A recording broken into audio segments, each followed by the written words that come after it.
कन्हैया लाल की श्री प्राणनाथ प्यारे की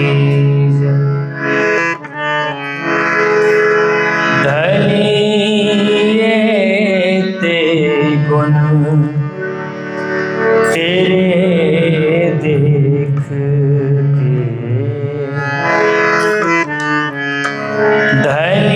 धनिये ते गुण तेरे देख के क्यों भई हृदय के अंध क्यों भई हृदय के अंध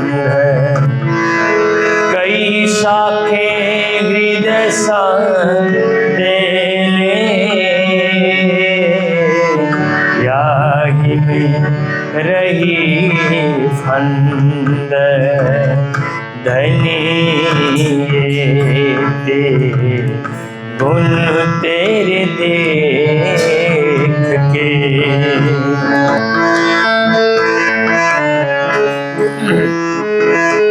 जो कोई कबीला पार का जो कोई कबीला पार का सो सारों दही साथ सो सारों ने दही साथ धनी गुण आए आदम धनी गुण आए आदम नजरों सो काहे ने कहे न जाए मुख भाख धनी एते गुण देख के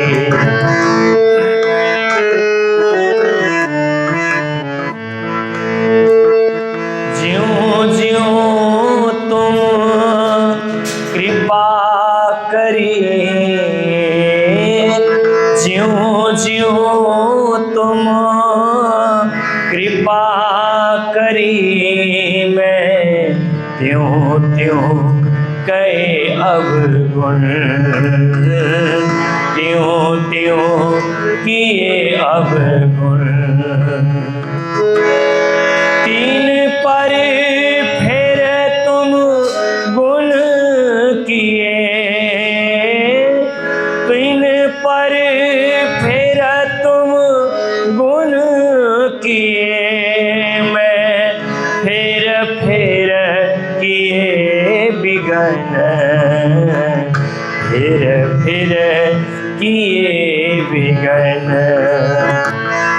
धनिये ते गुण तेरे देख के क्यों भई हृदय की अंध क्यों भई हृदय की अंध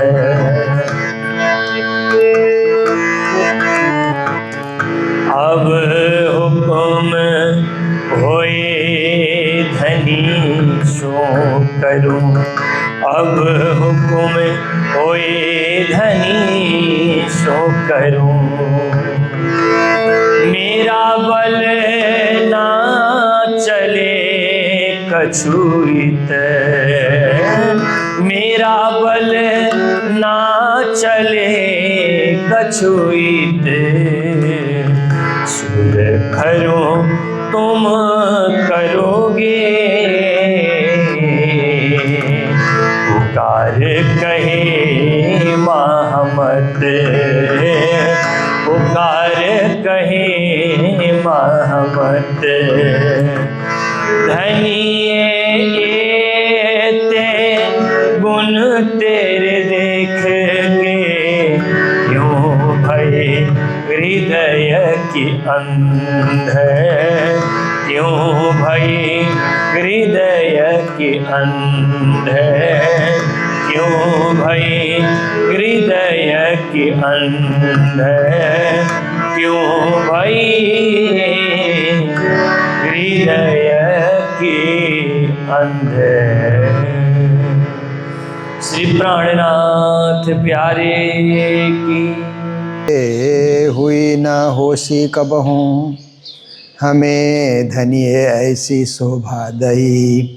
सब पूजे प्रतिबिंब हमारे, सो भी अखंड में ऐसी भई, सो भी अखंड में ऐसी भई। बोलो कृष्ण कन्हैया लाल की, श्री निजानंद स्वामी की, श्री प्राणनाथ प्यारे की, महारानी बाईजुराज की, महाराजा छत्रसाल की, गुरुजी मंगलदास महाराज की, श्री कृष्ण प्रणामी धर्म की, तीनों पुरी धाम की, सर्व सुंदर साथ की। धनिये भीस्त कराई हम पे प्रणाम। उपस्थित धर्मप्राण शिरोमणि सुंदर साथ जी, माताएं, बहनें, भाइयों, देखिए अखंड हो जाना,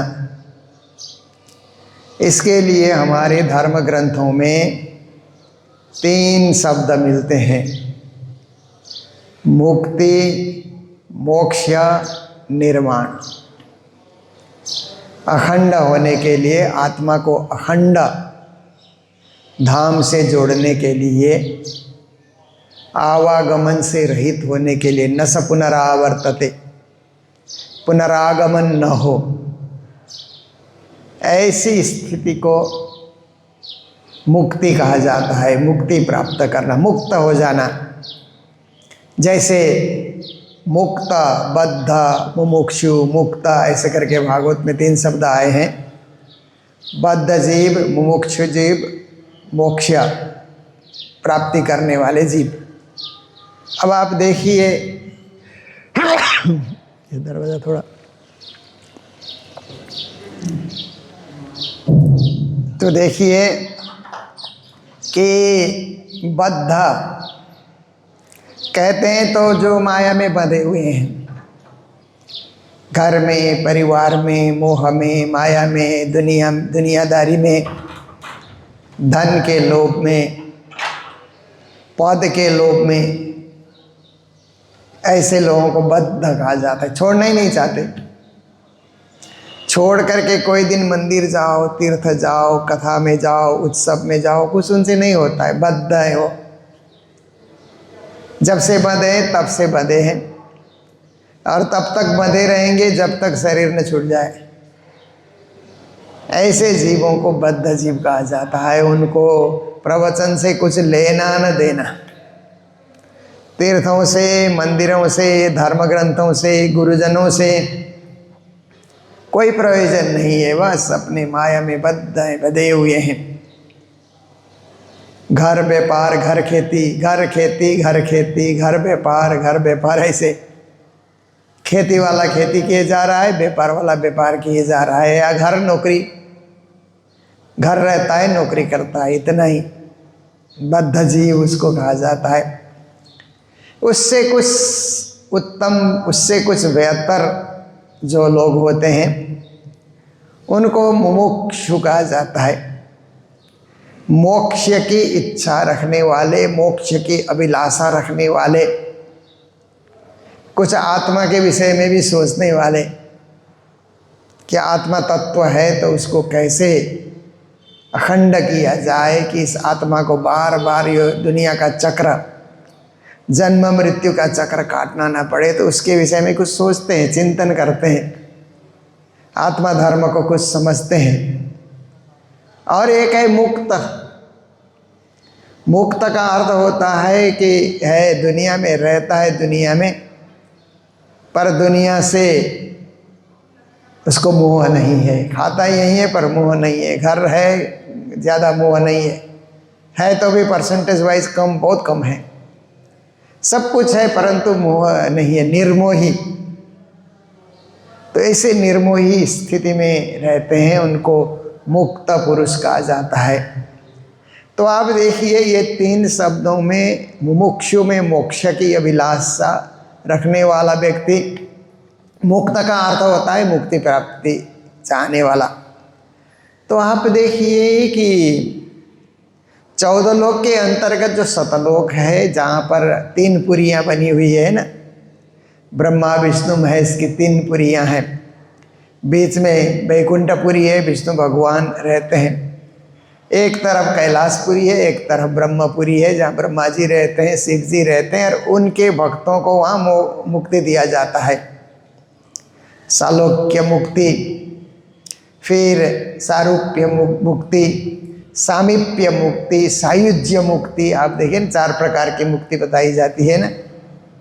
तो जो ब्राह्मण वेद पाठ करते हैं ऐसे जो हैं वो ब्रह्मलोक की ओर जाते हैं, ब्रह्मलोक की प्राप्ति करते हैं।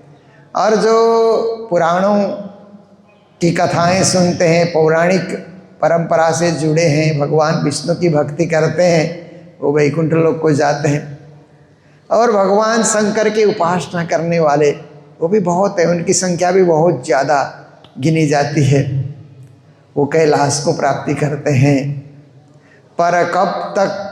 तो कहा वैकुंठादि लोकेषु गमनागमनम प्रभु। वैकुंठ आदि लोक, वैकुंठ आदि कहने से ब्रह्मपुरी भी आई और कैलाश भी, आवागमन लगा हुआ है। कालांतर में वो आत्मा वहाँ जा कर के मुक्ति प्राप्त तो कर रही है, पर कभी पुण्य समाप्त होने पर कालांतर में उनको लौट कर आना होगा।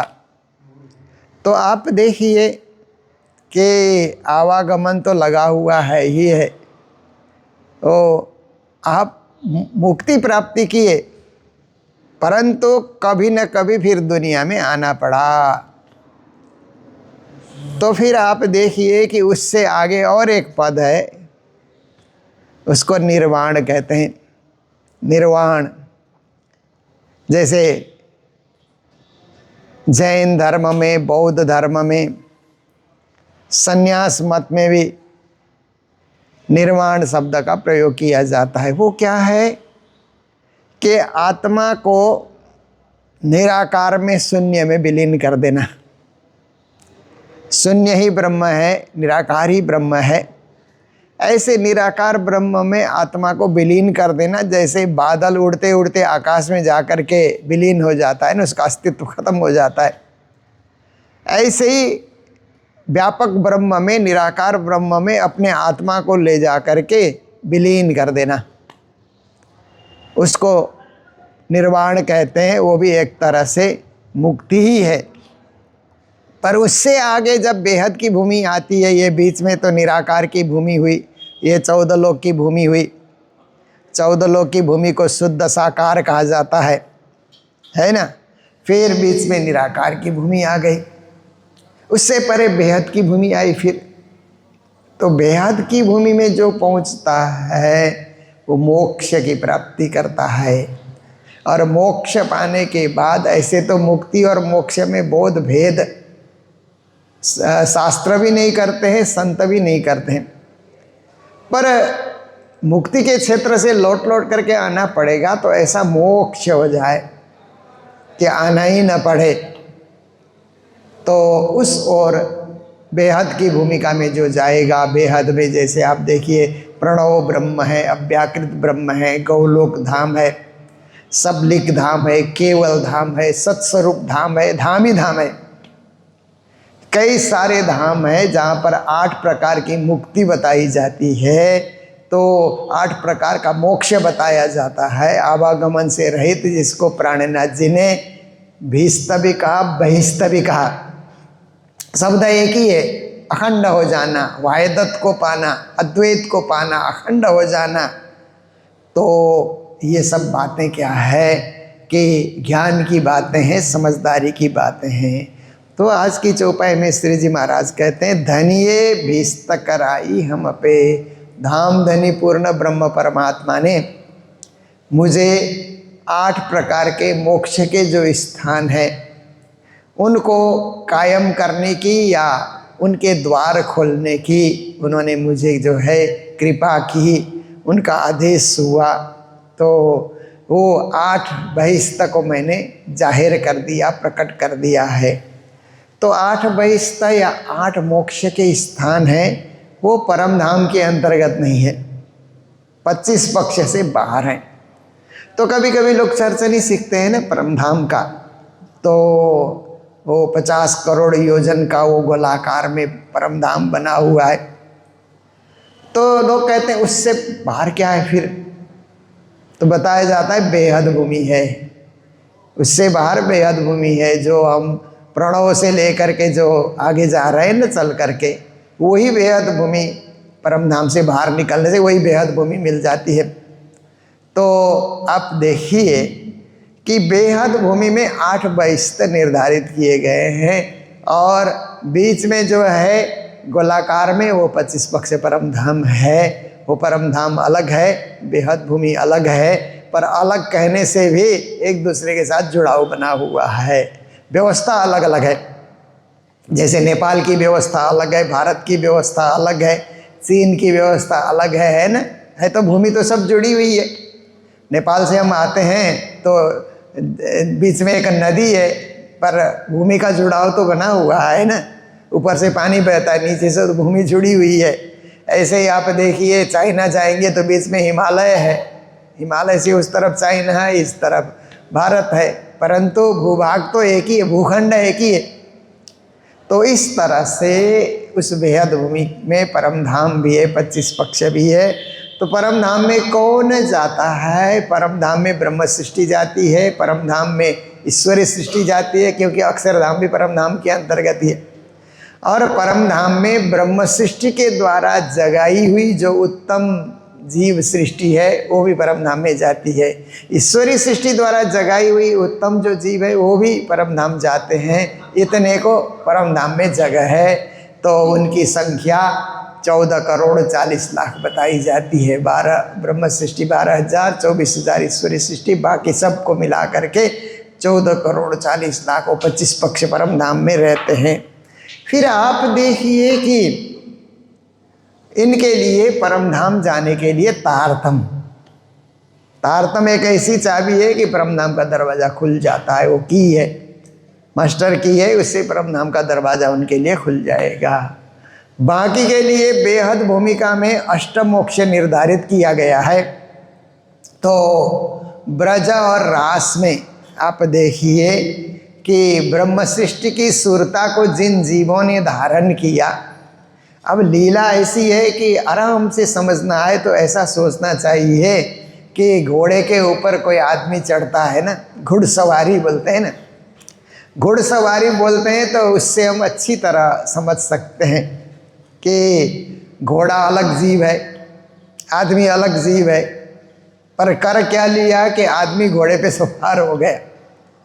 घोड़े का अपना मन है, घोड़े की अपनी इंद्रियां हैं, घोड़े का अपना विचार है, आदमी का अपना शरीर है, अपनी इंद्रियां हैं, अपना विचार है। परंतु जब तक घोड़ा स्वतंत्र होता है, अपने मन से चरता है, वो घास चरता है, कभी हिनहिनाता भी है, कभी दौड़ता भी है, ऐसे खुश रहता है। और घोड़े की एक विशेषता है कि वो खड़े खड़े सोता है। दूसरे जीव सोते हैं तो बैठ करके सोते हैं ना, गाय को देखिए, भैंस को देखिए, कुत्ते को देखिए, शेर वगैरह को देखिए, हाथी को देखिए, आदि आदि जो हैं वो क्या है कि सोते हैं तो बैठ जाते हैं, ज़मीन में बैठ जाते हैं। घोड़े को नींद खड़े खड़े ही आती है, खड़ा खड़ा ही सो जाएगा, क्योंकि वैज्ञानिक लोग कहते हैं कि उसके शरीर की बनवट ऐसी है कि अगर वो नीचे बैठ जाएगा तो जल्दी से उठ नहीं पाएगा। तो हड्डियों का ऐसा कुछ गठन उसका होता है कि बैठने से उसको आराम नहीं मिलता है, बैठने से कुछ शरीर में कष्ट का अनुभव होता है, इसीलिए वो खड़े खड़े ही नींद ले लेता है, झपकियाँ ले लेता है। बहुत लंबी नींद घोड़े की होती भी नहीं है। तो अब देखिए, अब घोड़े के ऊपर आदमी सवार हो गया। अब घोड़े का कोई बस नहीं चलेगा, क्योंकि उसने लगाम खींच लिया ना। लगाम खींचने के बाद ना घोड़ा अपने मर्जी से चल सकता है, न पानी पी सकता है और न वो दौड़ सकता है। जितना दौड़ाएगा उतना दौड़ो, लगम खींच लिया तो ब्रेक लगा लो, इधर खींचा तो इस तरफ घूमना है, इधर खींचा तो उस तरफ घूमना है। जब तक आदमी ऊपर पीठ पे बैठा हुआ है घोड़े का कुछ भी नहीं चलता है। ऐसे ही जीव सृष्टि के ऊपर ब्रह्म सृष्टि आकर बैठती है, उनकी सुरता, ईश्वरीय सृष्टि की सुरता बैठती है, तो जीव एक साधन बन जाता है और सारा कुछ हुकूमत कहते हैं न, हुकुम, वो जो सुरता बैठी हुई है उसका आदेश चलता है। तो ऐसे जीव और ऐसे जो ब्रह्म सृष्टि की सुरता को जिन्होंने धारण किया, उनके लिए सत्स्वरूप के निर्मल चेतन में अक्षी विस्त कहते हैं, अखंड, वहाँ उन जीवों का मोक्ष स्थान है। वो बेहद भूमिका में है सत्स्वरूप भी।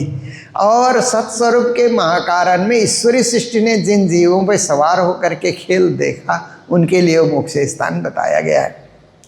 फिर उसके बाद थोड़ा नीचे आप उतरते हैं तो बेहद भूमिका में ही क्या है कि ये सत्स्वरूप का हो गया। फिर सबलिक ब्रह्म आते हैं ना, केवल ब्रह्म, सबलिक ब्रह्म, जो परम धाम के ही रूपक के रूप में बने हुए हैं। केवल ब्रह्म अक्षरातीत की लीला करते हैं, सबलिक ब्रह्म अक्षर की लीला करते हैं।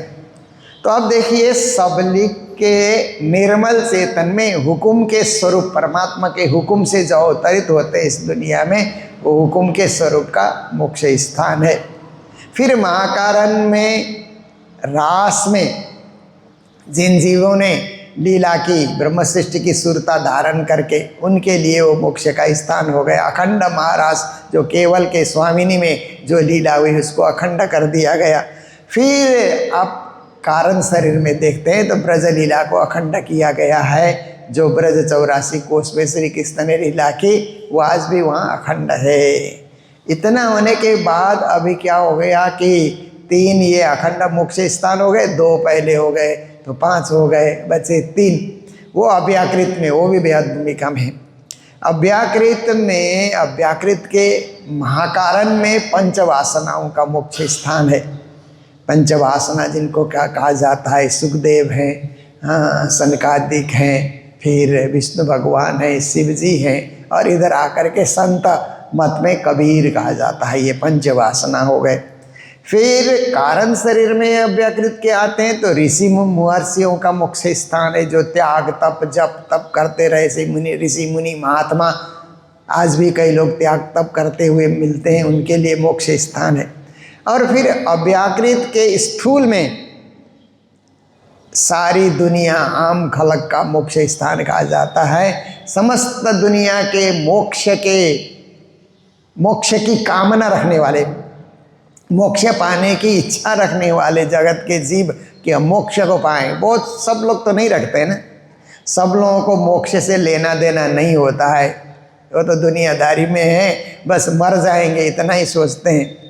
वो कभी कभी तो ऐसे लड़ भी पड़ते हैं कि हम मरेंगे भी नहीं, पर एक दिन मरना है, वो उनको इतना ही पता है। मर के कहाँ जाना है उसके विषय सोचते ही नहीं, कुछ भी नहीं सोचते। उनके हिसाब से शरीर ऐसा है जैसे फुटबॉल के ब्लाडर में हवा भर दिया जाता है ना, तो फुटबॉल खेलते रहते हैं। हवा निकलने के बाद फुटबॉल क्या है कि वो पिचक जाता है, ऐसे ही वो लोग सोचते हैं। उनका ज्ञान इतना ही होता है कि हमारे अंदर कुछ हवा, कुछ शक्ति भरी हुई है, शक्ति निकल जाएगी, हम भस्म हो जाएंगे, 5 तत्व में लय। ऐसी सोच रखने वाले लोग तो कभी कोई मोक्ष जाएंगे ही नहीं। पर मोक्ष की कामना थोड़ी सी भी जो लोग रखते हैं तो अव्याकृत के महाकारण में उन सब के लिए स्थान हो जाता है। ये 8 मोक्ष के स्थान मैंने आपके समक्ष रखा, जो प्राणनाथ जी चर्चा कर रहे हैं कि धनिये विस्त कराई हम पे। धनी ने मेरे से कई लोगों को बहिष्ठ में जाने के लिए, मोक्ष में जाने के लिए, कई तारतम सुन करके, कई बिना तारतम सुने भी उनके लिए भी कोई जगह हो, ये भाव लेकर के ये मोक्ष स्थान बनाए गए। किले हाथ हमारे पर तारतम रूपी चाबी सबके पास नहीं है। ऋषि मुनि महात्मा ज्ञानी ध्यानी त्यागी तपस्वी जब से सृष्टि बनी तभी से हैं, आज भी हैं और आगे भी होते रहेंगे। पर जो परम धाम का दरवाजा खोलने की जो चाबी है ना, वो तारतम रूपी चाबी धनिश्री देवचंद्र जी महाराज को मिली और महामती प्राणनाथ जी को मिली। महामती प्राणनाथ जी के बाद आज जो परमहंस गुरुजन हैं, जो प्रचार प्रसार के क्षेत्र में लगे हुए, उनके पास वो चाबी है। तो धनी ने हम पर कृपा करके परमधाम का द्वार खोलने के लिए वो किल्ली अथवा तारतम रूपी चाबी हमें पकड़ाई। लोक 14 हम किए ने चल, इसलिए ये तारतम को जो पढ़ेगा, सुनेगा, समझेगा, चाहे पृथ्वी लोक का जीव है, चाहे 14 लोक में कहीं का भी कोई जीव है, देव है, नर है, किन्नर है, कोई भी है, अगर मोक्ष की अभिलाषा रखेगा तो वो मोक्ष पाएगा। क्योंकि ये विचारों का फर्क है। विचार हम उच्च रखते हैं तो उच्च स्थान में ही हम जाएंगे, विचार हम निम्न रखते हैं तो निम्न स्थान में ही हम रहेंगे, कभी उठेंगे ही नहीं। जैसे बच्चा सोचेगा कि प्राइमरी पढ़ने के बाद मुझे पढ़ना ही नहीं है, तो नहीं पढ़ेगा, वो मूर्ख जैसा होगा, खेती करेगा या लेबर का काम करेगा, इतना ही होगा। पर किसी ने सोच लिया कि मुझे उच्च डिग्री MA PhD जैसे सर्वोच्च डिग्री मुझे प्राप्ति करनी है, लक्ष्य उसने ऊंचा रखा, तो पढ़ता रहेगा, अपने लक्ष्य पे पहुंच जाएगा। तो ऐसे ही हमें परम धाम चाहिए, तो खोजी करते जाओ, तारतम की प्राप्ति करो, परम धाम का द्वार खुल जाएगा। नहीं, बेहद भूमि हमें चाहिए और बेहद भूमि में हमें मोक्ष प्राप्ति करनी है, तो वो भी है। और नहीं, हमें केवल मुक्ति के धाम 14 लोक में ही हमें जाना है, फिर हमें दुनिया में आना है, दुनिया नहीं छोड़ना है, क्योंकि दुनिया से हमारा बड़ा लगाव है। इसलिए फिर से बार बार हमारा जन्म होता रहे संसार में, ताकि ये संसार के जन्म मृत्यु को हम देखते रहें, तो देखता रहेगा, फिर ये सब चलता रहेगा। तो श्री जी महाराज कहते हैं कि लोक 14 हम किए नहीं चल, जो मोक्ष के अभिलाषी होते हैं उनको हम अखंड कर रहे हैं। सेवे नकल हमारी सारी, कहते हैं कि अब क्या है कि हम जो ज्ञान बता रहे हैं, हम जो सेवा भक्ति बता रहे हैं, हम जो अनन्य परा प्रेम लक्षणा भक्ति बता रहे हैं, उसी प्रेम लक्षणा भक्ति की परिपाटी में बहुत सारे लोग जुड़े हुए, कई उसका नकल भी करते हैं, क्योंकि दुनिया में नकल करना ये तो मनुष्य का स्वभाव होता है। आप स्कूल लाइफ में देखिए, कुछ विद्यार्थी ऐसे होते हैं कि पढ़ करके उत्तर देते हैं ना, परीक्षा के दिनों में जो प्रश्नों का उत्तर देना होता है वो पढ़ करके अपने दिमाग से उत्तर देते हैं। और कुछ कुछ बच्चे होते हैं नकल मारते हैं, चीट ले करके जाते हैं ना, छोटे छोटे टुकड़े में कागज़ में लिख करके ले जाते हैं, और टीचर इधर उधर हुए मौका देख करके नकल मार लेते हैं, नकल करना। और कई स्टूडेंट ऐसे होते हैं कि बगल में जो लिख रहा है उसको देखते हुए लिखते हैं, वो भी नकल करना ही हुआ। तो देखिए, दुनिया में नकल करने वाले बहुत होते हैं। राजनीति के क्षेत्र में भी एक पार्टी ने जो कार्य किया, दूसरी पार्टी वही नकल करती है। और धार्मिक क्षेत्र में भी एक धर्म वाले ने जो कार्य किया, दूसरे धर्म वाले भी वही करते हैं। कभी कभी तो एक ही धर्म में भी एक शहर के एक गांव के लोगों ने अच्छा मंदिर बनाया तो नकल करके दूसरे लोग भी वैसे बनाने की कोशिश करते हैं। एक ने डिजाइनदार मंदिर बनाया तो दूसरा भी डिजाइनदार मंदिर के पीछे पड़ जाता है। एक ने शीशा लगा करके मंदिर सजाया तो दूसरा भी सोचता है हम भी शीशा लगा करके क्यों न चढ़े। एक ने झांकियाँ लगाई मंदिर में चारों तरफ, चलो इतने यात्री आते हैं तो राज्य की विविध लीला की, कृष्ण लीला की झांकियाँ लगाएं, तो दूसरे लोग सोचते हैं हम भी झांकी लगाएं। तो नकल, दुनिया में नकल करना मनुष्य का स्वभाव है। एक ने अच्छा प्रवचन किया तो दूसरा उसी का नकल कर देता है। एक ने अच्छा भजन गाया तो कल दूसरे लोग बहुत सारे उसी को गाने लग जाते हैं। तो ये क्या है, ठीक है, अच्छी चीज़ों का नकल करना अच्छा ही माना जाएगा, पर गलत चीज़ का किसी ने नकल किया तो गलत नतीजा बढ़ता जाएगा फिर वो। जैसे अब देखिए कि कोई एक चीज़ जो बोली जा रही है वो अशुद्ध है, किसी ने चौपाई बोली, अशुद्ध चौपाई बोल रहा है, तो नकल मारने वाले भी वो अशुद्ध ही बोलते जाएंगे फिर, है ना। इसके लिए शुद्ध होना, पवित्र होना और पवित्रता का नकल करना तो ठीक ही है, पर अशुद्ध और अपवित्र चीज़ का नकल किसी ने किया तो वो कहीं फंस जाता है। तो श्री प्राणनाथ जी महाराज कहते हैं भक्ति में भी असली भक्ति, असली भक्ति क्या है कि वृंदावन की भक्ति, जो राधा माधव चिंतन कहते ना, राधा कृष्ण की भक्ति। आज तो अब कृष्ण भक्ति में भी अलग अलग नामों से कृष्ण भक्ति की जा रही है ना, पर वास्तविक श्री कृष्ण को पहचान करके, मूल रूप को पहचान करके मूल की भक्ति करना, वास्तविक भक्ति करना, ये असली भक्ति मानी जाती है। परंतु लोगों को क्या है कि देख देख करके नकली चीज़ों को, नकली चीज़ खरीदने वाले कितने होते हैं आप देखिए। ब्रांडेड दुकान में इतनी भीड़ नहीं होती है, हर एक माल की दुकान में भीड़ लगी हुई रहती है ना, मनुष्य का, दुनिया का स्वभाव है।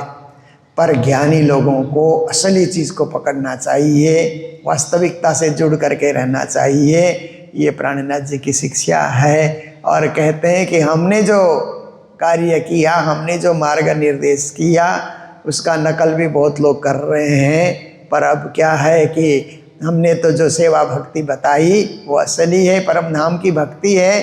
अब लोग देख करके अपने अपने ढंग से कर रहे हैं तो उनको भी कुछ न कुछ फल जरूर मिलेगा। पर सबका कल्याण हो, सबका भला हो, सब मोक्षगामी बने और सब परम पद को पाएं, यही श्री जी महाराज की शिक्षा है, यही उनका आशीर्वाद है। तो इन्हीं शब्दों के साथ अभी की चौपाई को भी विराम दे रहे हैं, जय जयकार करते हुए। बोलो सतगुरु महाराज की, श्री प्राणनाथ प्यारे की, सर्व सुंदर साथ की, धनिये भिस्त कराई हम पे, किल्ली हाथ हमारे, लोक चौदे हम किए ने चला, सेवे नकल हमारी सारे, सेवे नकल हमारी सारे। बोलो श्री प्राणनाथ प्यारे की, श्री धाम के धनी की। प्रणाम।